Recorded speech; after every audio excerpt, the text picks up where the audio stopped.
دەستەی ڕێبەر ئاپۆ چالاکی و هەوڵدان بۆ بەرزکردنەوەی تێکۆشان لەلایەن گەلانەوە دەکرێت. دیسانەوە لە دژی فاشیزم ژنانی گەنج بە هەڵمەتی ئێمە دەڵێنا سەرهەڵدان دەکەن. هەروەها لە دژی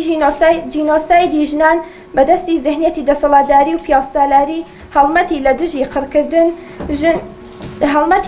قڕکردنی ژن کاتی پاراستنی ژنی ئازاد و کۆمەڵگایە لە تەواوی جیهاندا بە پێشەنگایەتی ژنان تێکۆشان بەرز دەبێتەوە. خۆناغێک کە ئەم هەموو بەرخۆدانەی تێدا بکرێت بێگومان ڕوبەڕووی هێرشی گەورە دەبێتەوە. ئافرێنەری مۆدرنیتەی دیموکراتیک ڕێبەر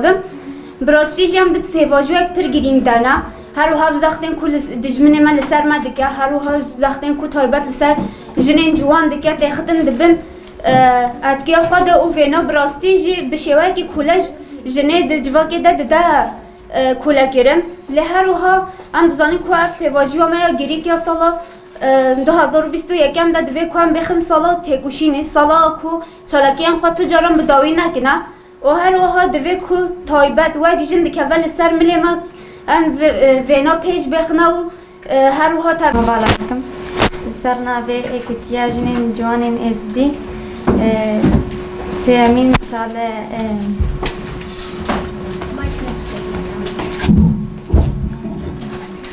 sêmîn konferansa jinên ciwanên Başûrê Kurdistanê li ser okatî pîrozî dikin li hemû şehîdan pîrozî dikin li jinên ciwan pîrozî dikin taybet yên bê de hazir bûyîn. İnşallah konferansa jinên ciwan